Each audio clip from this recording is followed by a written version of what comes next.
Coming up on this episode, The reason that the Colosseum was created was to keep people distracted so they wouldn't question authority and what was happening with the kingdom and in the king's chambers. Same thing happening today. So now we're spending our Sundays in the fall watching football when we could be at the soup kitchen helping out people who are unhoused and need food. That's another thing they've programmed into us is that you got to be busy. You got to be productive. You got to be doing something. You don't. And what do you do to fill those very small windows of time? You escape with entertainment. You escape. Then it's just this cycle of work, entertainment, work, entertainment, work, entertainment, work until you die.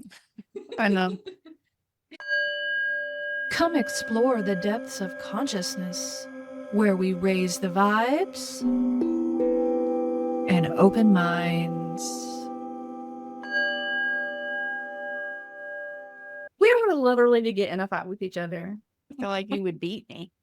I would go for your eyes, your face, and hair pulling. Yeah. I don't want to get either of us on the ground because I feel like that's going to hurt a lot. So I'd probably find an object, smash in your face. Okay, now robot fighting.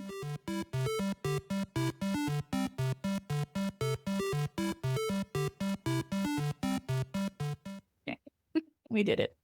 Ooh. I'm tired from all the fighting. I'm the winner. Wow. If you feel like you need to be the winner, okay, I'll give you that. You get the trophy. Yes, you've reached the pinnacle because it's a pyramid. You're at the top of the pyramid. That's my trophy. I'm the underling. Okay. Here's your consolation. Oh, mine's cuddlier. Oh, nice. Can I? It's mine. You gave it to me. Give it back. All right. Welcome to the Grounded Galactic Podcast. Today we're going to be talking about competition in all of its forms. Yeah, competition. I'm in a family that is really into sports, so I'm the outlier. To me, it's just, we put too much emphasis, I think, as a society on sports. What do you think? That's an unpopular opinion. Well, I don't think it's the sports themselves. I think it's the feeling that we get when we're involved in sporting. And it's this idea of competition, right? Needing to be on top, needing to win, feeling a sense of validation.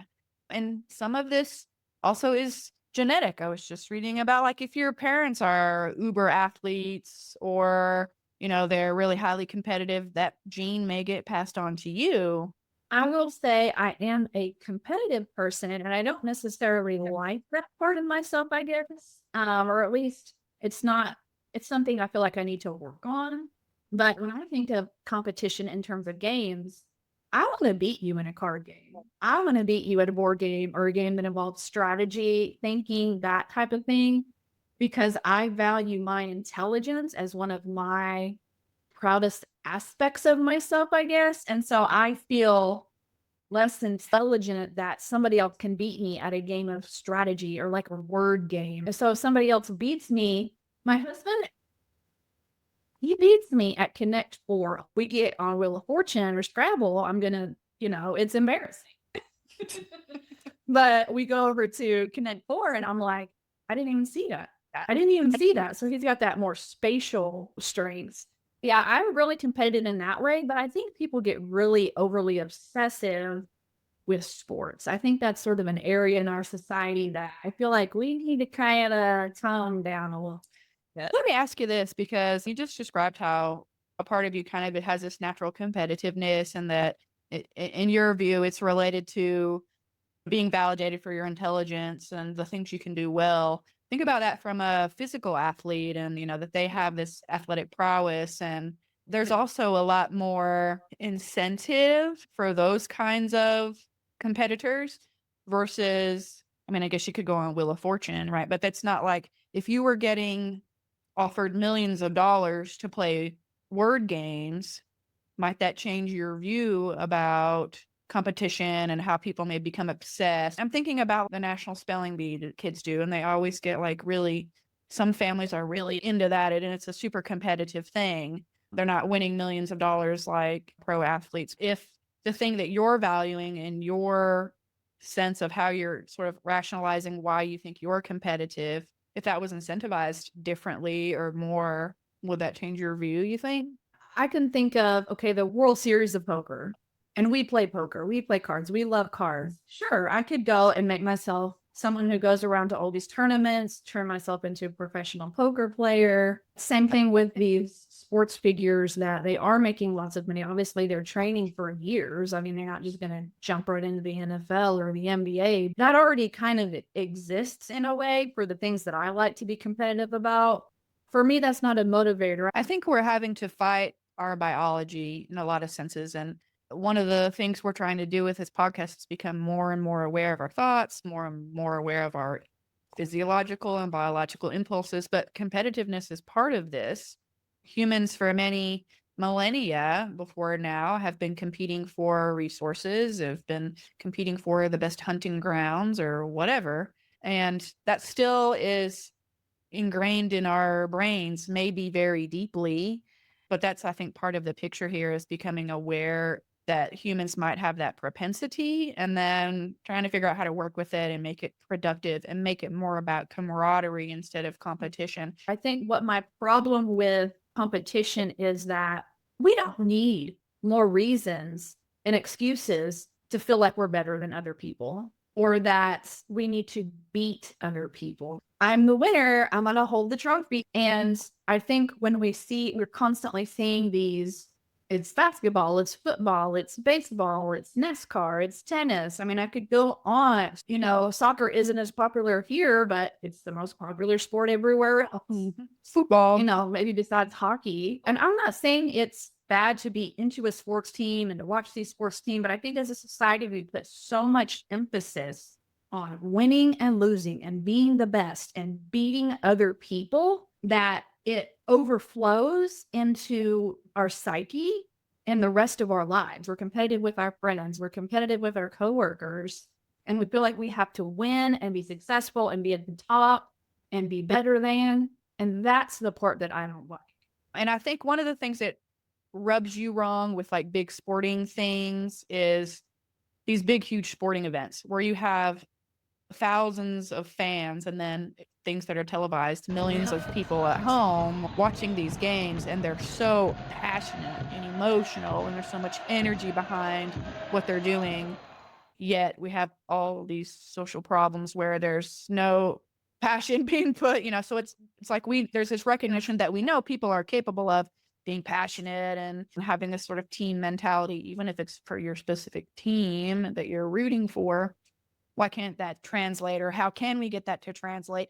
So I think that's part of the issue that may rub a lot of people wrong with organized, highly competitive sports when there's a lot of money involved, especially. You have so many people, like you said, coming together to value something that to me seems so, I don't want to say vapid because that invalidates it, but I think about we can't even take care of our planet. We can't take care of ourselves. Can't come together for anything positive, it seems like hardly. Certainly, we can't fill stadiums.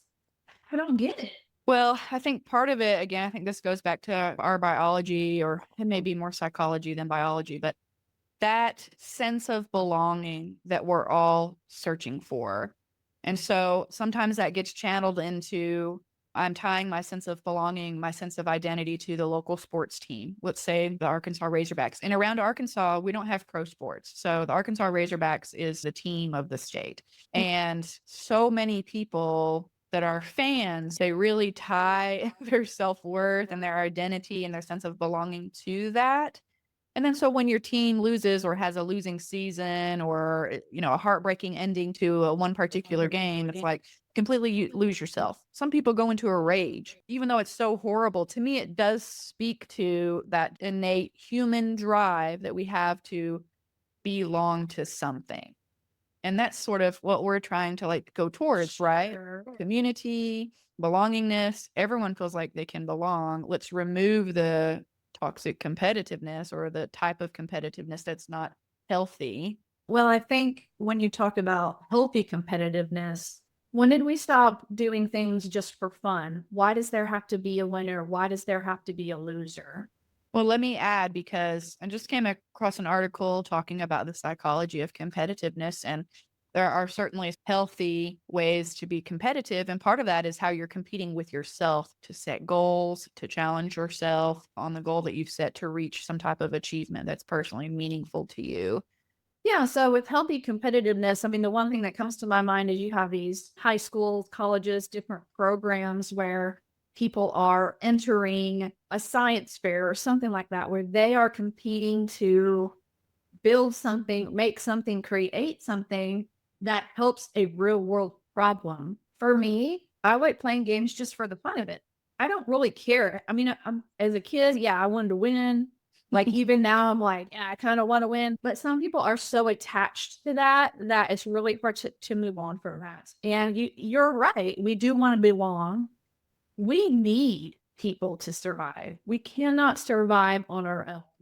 It's important to find your tribe and to have people around you that are like-minded people.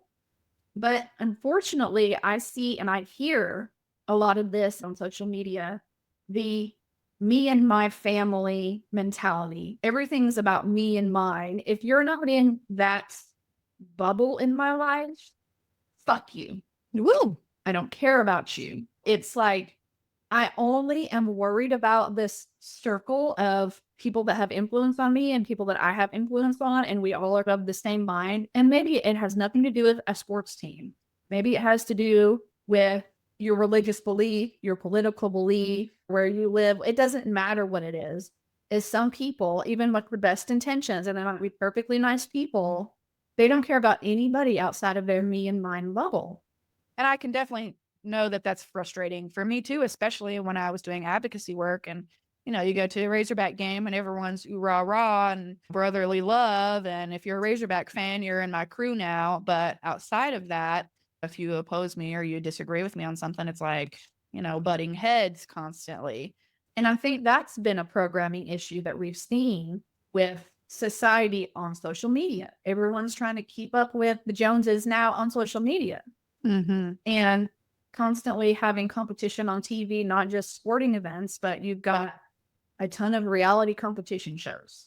And there's this constant winning, losing. Everything has to be, you have to have a better than, you have to have a lesser than. We've got to move past that, I think. Yeah, I think part of why we have this issue with tribe mentality, again, I think this just goes back to many, many millennia of programming that we've had to protect a manageable number of people within our circle to be able to sustain ourselves and those we care about and are most closely connected to. And like you said, with social media and other types of programming that we intake and experiences that we have, and it can reinforce go get what you need for your family and everyone else can take care of themselves. When in reality, not everyone can take care of themselves. And we do need some type of social systems in place, even if it's just humans agreeing that we're going to care for each other without there being all these different intervening systems and structures and institutions that often continue to sow division. You can think of competition also just meaning comparisons. Every single person compares themselves to someone else or everyone else. They're wanting to get ahead. They want that title. They want that position. They want to be better than their neighbor. They want to be better than their parents, better than their siblings, do better than all their people from high school that bullied them or whatever group of people that they're trying to prove something to. Whether it's power or money or success, it's not just that they want those things. They want also the recognition that they have those things. That's what they're trying to prove, proving their own worthiness, because we don't really usually recognize our own worthiness. If we did, we wouldn't be so ultra competitive minded and need to go through certain experiences or competitions in order to get that sense of self-worth. Validation, recognition, acknowledgement. And people think that the way I can get that is to be noticed. How can I? It's like this backwards, you're going backwards in time. How can I get that? Well, I can get that if I have a lot of money, because that seems to be something highly valued in this society. Mm-hmm. I can get that by being a great athlete. That's highly valued. I can get that by having a fancy house or having a large social media presence. Everyone has a different idea of what is that like pie in the sky dream of how can I be recognized as being really good at something or really beautiful or really smart or really whatever it is. And we're undervaluing ourselves. We're undervaluing each other. We're putting all of our value eggs in the wrong baskets. Think about the pay difference between these people that have trained their whole lives to be these sports stars and people that have trained their whole lives to be really good teachers. We're not really thinking about what we're valuing, and we're wasting a lot of time valuing, I think, the wrong things. I think we have to be careful about how we discuss this particular topic, because I think the default sometimes can be for people to blame the athlete themselves for the amount of money that they're making. So I want to make that distinction that, we all collectively decide what things are worth or not. And of course, this is driven by capitalism and the owners, the boards that run these teams, the banks that back them, those are the interests that drive the industry. So we obviously do have a huge role to play as a consumer in that. I just want to make sure that when people are having conversations like this, that we're not personifying this bad thing that we're talking about in a person who's just trying to do their job, right? They're trying to feed their family and their own tribe. And that's a whole other thing. I'm so glad you brought up, let's not blame the players. I 100% agree with that. I'm not invalidating anybody's life path. But I think when we're talking about competition, people are constantly invalidating a whole bunch of other people, groups of people, segments of people. People are finding a way to put themselves in a nice little box and saying, this is who I am.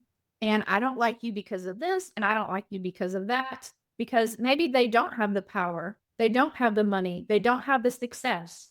So what can they control? They can say, this is who I am. That is lesser than. I am now better than because I'm in this category. If someone isn't that multimillionaire or whatever, that's how they're able to make themselves feel like they're winning at life. These athletes, many of them have come from poor backgrounds and their families don't have a lot. So if you show promise at a really young age, your family kind of puts a lot of pressure on you and pushes you and hopes you make it to the highest tier of that profession. Then it's expected of you to give back to, your entire family, all your extendeds, your whole neighborhood that you came from. That's a lot on a person. And I think it also sort of reinforces this tribe mentality that we need to get away from. You talk about it driving consumerism. Like you said in the beginning, we have this biological programming. But on top of that, the powers that be, they know we have this programming. It's a dopamine situation. When you want to have that power, money, success, you got to go buy these things. I mean, even something trivial, like I need to have this really fancy wreath on the front of my door. Buying things, spending our money and spending our time on things so that we feel like we're better than others. And that as we're comparing ourselves to others, we can feel good about ourselves.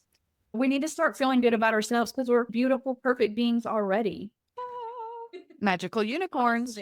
Yes, I think as you're talking about this, all I'm thinking is this is a product of this massive humanity crisis that so many of us lack a sense of worth, lack a sense of just being stable and knowing that we're a human person that has and deserves dignity, that everything's going to be okay, and that we don't need to attain anything to be someone. We don't need to join a particular group to be someone. We just have to see it in ourselves. And all these things we're talking about, like uber competitive, multi-million-dollar sports, for example, is just a symptom of that disease. It's just like this worldwide mental health crisis. And on many fronts, not just with sports, for example, we are reinforcing this, that we need something outside of ourselves to validate us and to have meaning in our life. It's our collective reflection. It's like the competition we have within, it's playing out outside of us as these grand competitions. Everything is a reflection. And that's on an individual level, but also on a collective level. We can ignore the TV. We can ignore social media. We can try to reprogram ourselves and our belief systems. You're not blind to it now. This programming exists in our biology as well as in the media. Now that you know about it, what do you want to do about it?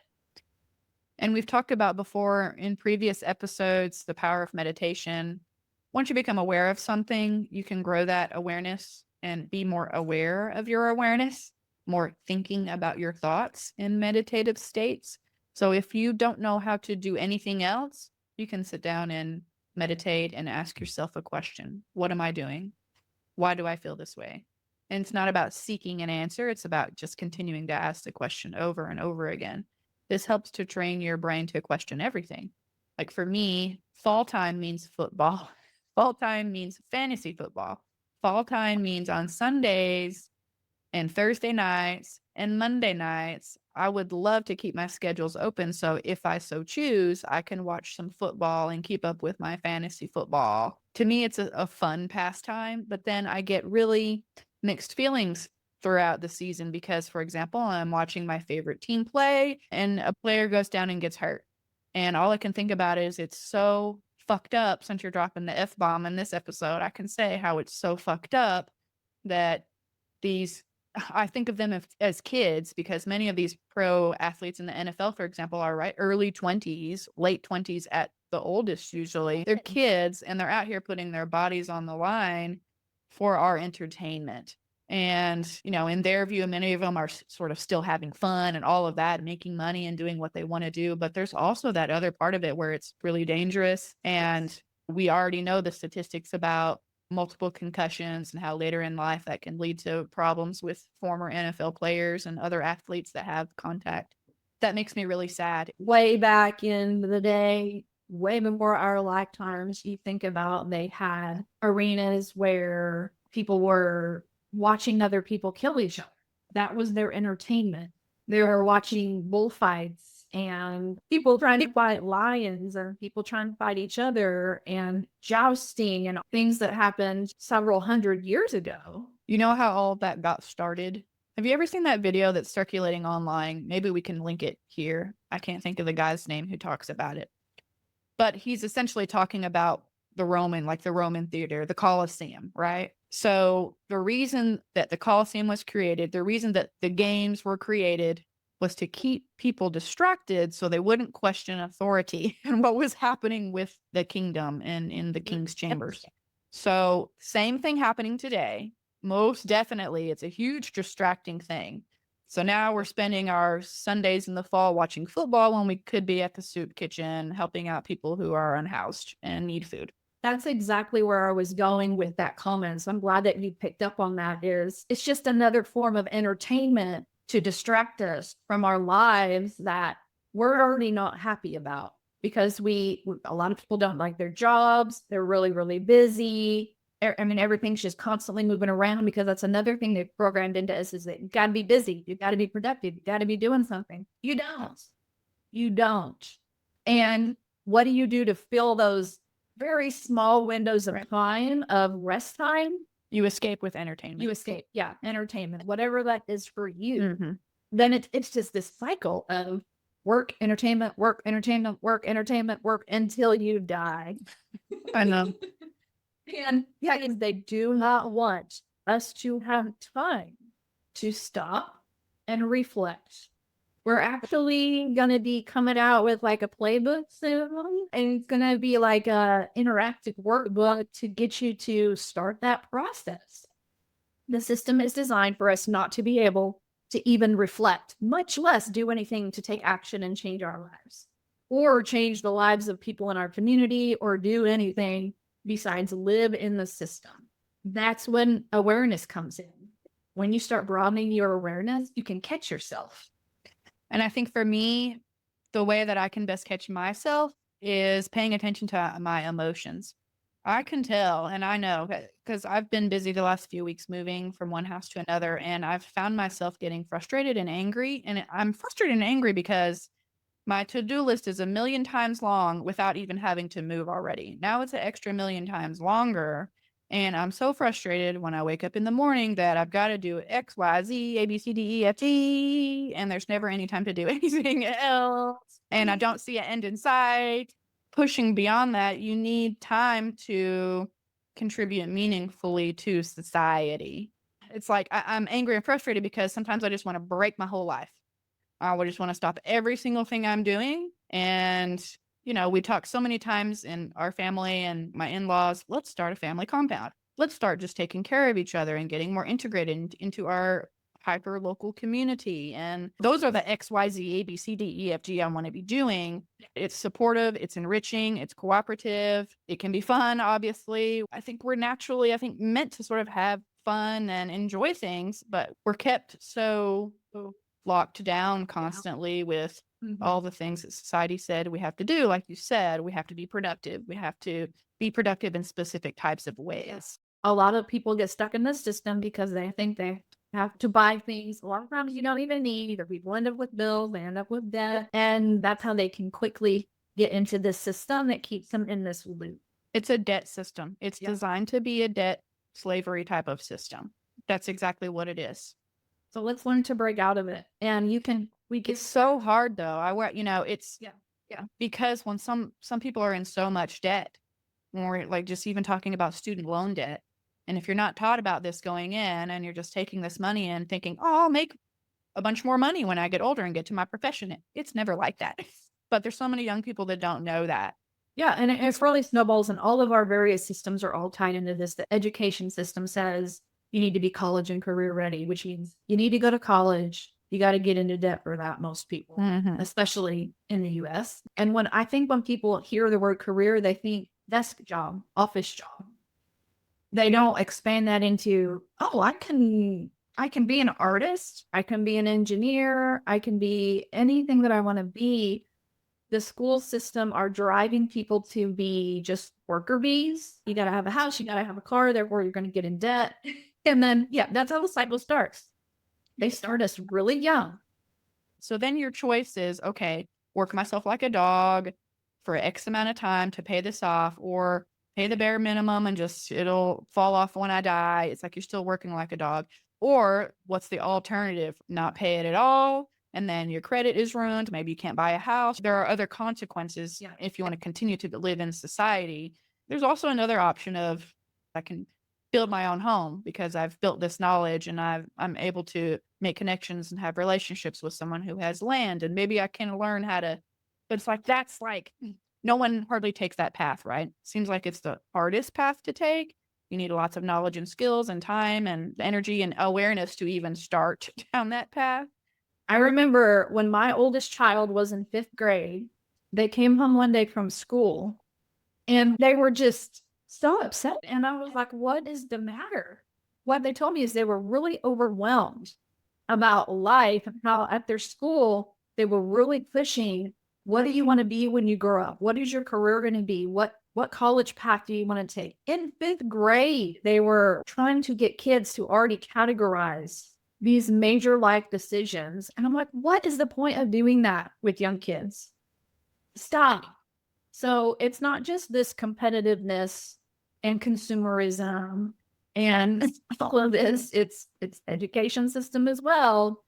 It's the economic system as well. Everything is so intertwined to make us feel like we can't escape. And so it's too much work. This is what I'm comfortable with, so this is what I'm going to do. I'm happy enough most of the time. I'm good with that. Or, you just hang on as tight as you can until you can get the next dopamine hit to escape in whatever, Netflix on Friday night, or taking a 3-day weekend vacation, or waiting for spring break, or waiting for summer break, or waiting for Christmas break. And then usually that's full of stress, right? Because then you have the expectations to do all the things with your family and friends and everyone who's been neglected the whole year because you're so busy doing all the other things. Well, it was funny when you talked about fall time for you means football. I was thinking fall time for me means holidays, and how, as someone who hosts a lot of the family events for holidays, that's my fall competition. I've got to be a really good host. What's going to be the menu? What are the decorations going to be like? Maybe we have games. So that's another form of competition, is you're constantly thinking about, how can I do this better so that people will recognize me for it and post about it on social media. And I don't care. I don't care about that. I'm talking about it because you know me, but a lot of women do. The underlayer of society.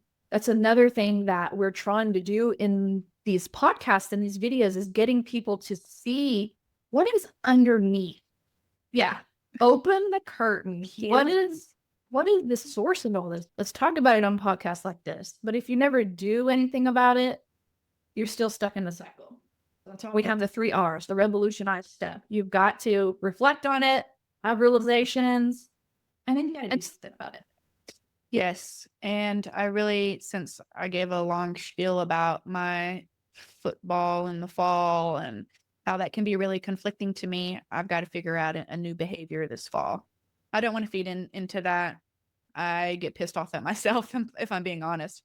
I get like, why do I contribute to the machine, to this beast where these kids are getting hurt and I'm just sitting on my couch eating snacks, watching football? Like there's something wrong with this picture.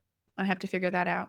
You were just saying something earlier before we started filming about something you do in your class that I want you to talk about. But I think people have such a skew on how the world really is, especially kids growing up in this social media age. People get really brave online and behind a screen and behind their keyboard. You have people who are looking at social media and going, it's going to be too hard to have conversations with people in person about politics, about religion, about gender, because online you see people go freaking nuts on each other. That they would never say that crap in person, or you have all this stuff going nuts online and that's not even a real person. It's like an AI bot. And you don't know the difference. Someone that's literally paid to be a troll. You have whole entire companies around the world hiring people to be trolls online so that they can continue to keep us in this system loop of hating each other and not having these in-person conversations where we can resolve our differences and be cooperative. We can still vote for different people. We can still go to different churches, but at the same time, be able to have conversations with each other in a civil way. Yeah, and that really is the activity I have my students do that really helps them to get out of that mindset that every conversation I'm going to go into that might be about politics is going to just be awful, and therefore I want to avoid it. The whole thing is designed, it's called the Unified Challenge, and it's done through colleges across the US, and students are paired up with another student from another college that's on the other end of the political spectrum in which they identify. I always have my students write a reflection afterward, and the first question I ask them to reflect on is, how did you feel going into this before it started?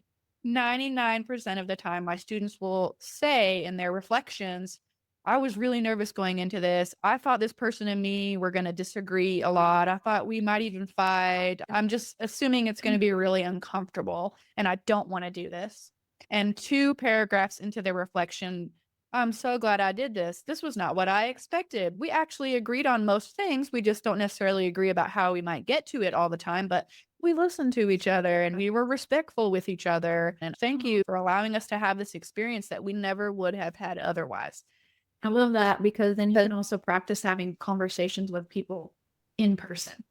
Talk to people in person. It's okay to talk to people in person. Don't touch me. And I always tell them after I read their reflections, we always do a debriefing class, and I say, I want y'all to keep in mind as you go forward in life, don't always assume that this contentious conversation or topic you're going to have is going to be a negative experience. If you have this expectation that the other person's going to be divisive and argumentative and going to try to fight with you and be unreasonable and not be open-minded, what you saw was the exact opposite happen. That should be the expectation now. You know, I've had students say, now I feel much more free to actually express my opinion when I have it, because it's not always going to be pushed back on. Let's jump into our big question. So my big question is, look at your life. Where is it that I am comparing myself to others? Whether that's someone you know in your real life or just the online community. Really have a conversation with yourself of, why do I feel like I'm not good enough? Why do I feel like I have to prove something to somebody, or that I'm not worthy enough? Talk to yourself in the mirror. Talk to yourself on your drive to work. I suggest talking out loud. I think that really helps people process this type of stuff.